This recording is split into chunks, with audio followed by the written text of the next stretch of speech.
to my channel, Linda's Mysteries. I am Linda, and here we go through all the topics about tarot card reading, intuition, spirituality, all meant so that you can discover yourself and actually use a mindful tool for self-inquiry daily.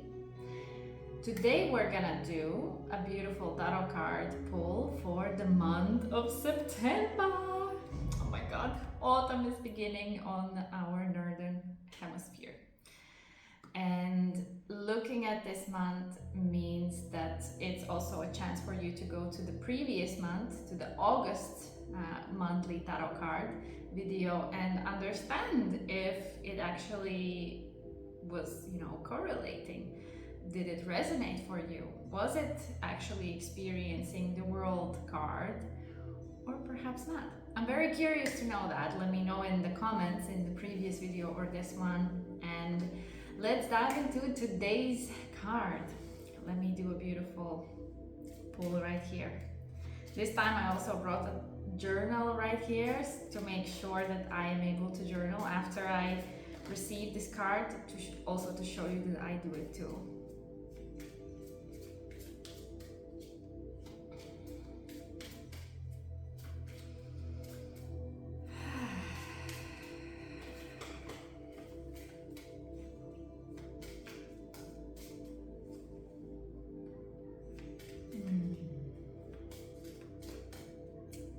It's gonna be something interesting. Yes, let me do this way.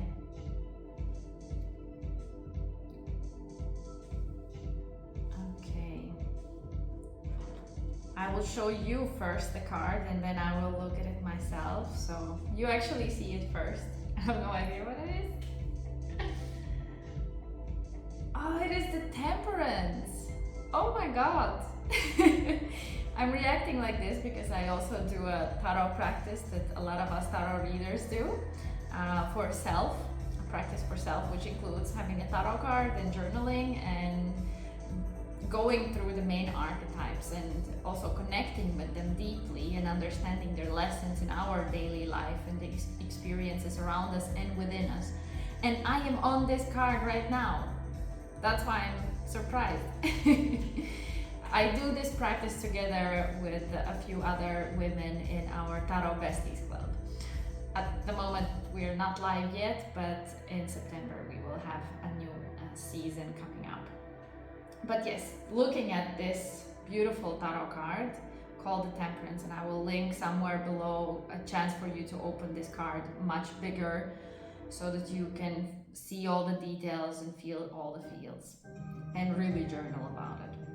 So the Temperance, and especially in this deck, is very, very connected with the nature, your inner nature, but also the nature around you. What environment are you at? Is the environment soothing you? Or perhaps you need to change it? You have the power to change the environment you literally live in. You have the power to change the environment in the sense of how you relate to it, and you also have a chance to, always go into the world with a certain mindset. That also is an influence of power. And this card is of course always about balancing things, finding harmony with everything. So here the question is, do you have harmony with yourself, with your inner emotions specifically? Do you feel like you are connected to your emotions? Are you actually respecting them? Are you being compassionate about what you're going through emotionally? Are you allowing your emotions to pour out? Or are you keeping them to yourself? Perhaps this is time to pour them out, at least in the form of journaling them out, writing them out. You don't have to have a nice, beautiful notebook to do it. You can just have a paper and pen and just scribble it out if there are a lot of emotions. You can also talk to someone. That's also a way to pour out emotions. There's of course a chance to just physically move your emotions in a way. What I mean by that is put on a song and start to dance to it. Allow your emotions to take over and move your body that is a way to allow your emotions as well. Perhaps your emotions make you feel like, oh, I want to do this. For example, when at least I used to be very angry and I didn't know how to deal with it, back in the day I often felt like I just want to run for my life. And sometimes I did, and it actually was a beautiful release, and I'm very grateful that I instinctively did that. So if you have emotions that come up like that, reacting to them can be beautiful. The hardest part, of course, is how do you balance your emotions if you're at an office life, or if you're at school or other environments where you're together with other people. My advice is to, whenever you have the chance to control your time, control that part. For example, when you have breaks, use those breaks for the things that you really need. And if at that moment it is to feel emotions, yes. Maybe it's not. Maybe you need to feel those emotions right after those commitments, or right before, in the morning before you do things. So make sure that your lifestyle, your environment, your life, your inner environment, your nature is supporting the natural emotional flow that you have. I mean, you're a human being and we all experience emotions. No matter if we suppress them or not, we still have them. It's just normal for our bodies to feel emotions. And what can perhaps also be motivating to you is that even if you have really negative emotions that we associate with being negative, like anger, sadness, rage, also depression, apathy, but it can also be milder versions of these things like dislike of something, fear, anxiety. Perhaps you are more like longing in a sad way. Maybe you feel mistreated. Something is a little bit off. So in those area emotions, what is important to understand, even if it feels like, oh, if I go into those emotions and they will like literally take me over, the truth is they will take over for max a few days. In the worst case scenario, if you really do have depression, yes, then you might need to search for help. And then you might need others to help you to find the right tools to actually get back into being able to be in emotional flow. But those are the worst case scenarios where you really need psychologist help. But if you're not there yet, if you have identified that, I sometimes feel these emotions, but I'm not feeling like that all the time, then you have the chance to understand that sometimes if we learn how to really go into an emotion, really feel it, most of the time that strongest part will not be too long. It will flow, as everything does, meaning it won't stay the same all the time. Our mind is afraid that, oh, I will be sucked in, I will just then continuously until the rest of my life live negatively. But that's not fully true. If you allow yourself to go that way, often with the openness and knowing that you can go through, you probably will allow it in a way that you will actually find compassion towards yourself in that area. You will probably start to empathize with yourself. You will start to accept these parts of yourself. And actually you will stop being in fighting mode against those feelings, which are there anyway. So by going through them, by accepting them, by allowing them, you might realize that they are there for a reason.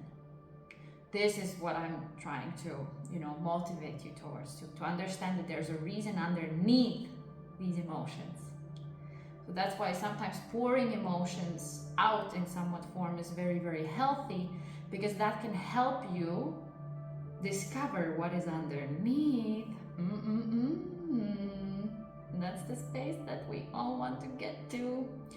I can say personally, because I'm also on this card, I have so many emotions pouring out, but I'm also getting a lot of understanding about myself.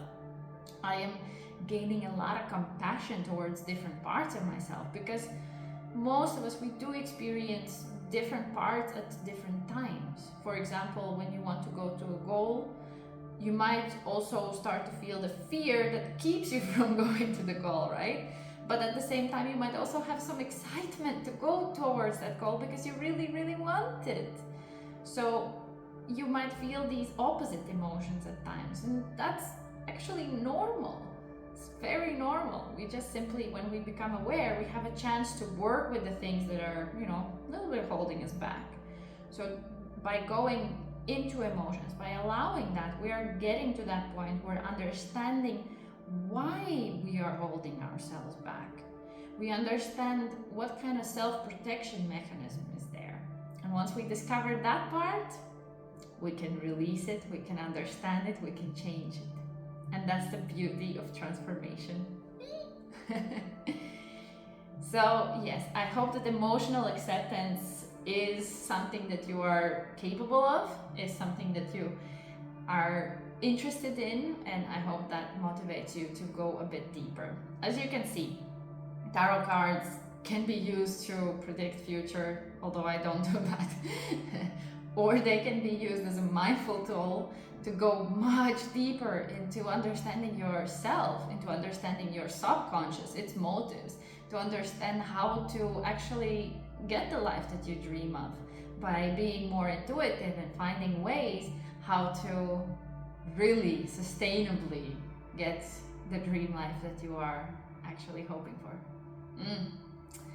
I love to share this message with you, and you know, as I've said in some other videos, these messages are best to look at afterwards. So I know you might be watching this at the beginning of September, but also you can watch it in the middle or the end of September, in October, to see and reflect on what experiences did it actually bring to you. These are deep topics and deep questions, so I'm curious to know if it resonated with you and if it was helpful, because that's my main goal, to be able to share these things that my beautiful, very creative mind understands. And I'm also a very feeling type myself, so in that sense I definitely can go deep with topics like this, because I do it for myself. I mean, it always happens anyway, so why wouldn't I share it, right? So I hope that this beautiful message brings you joy, and knowing that everything is in flow, because that is what temperance is always about. It's showing us that we are part of the natural flow, and we have natural flow in ourselves. And there's a chance for us to, you know, embrace it and find ways how to be in peace and harmony and balance within and around. Oh, ooh.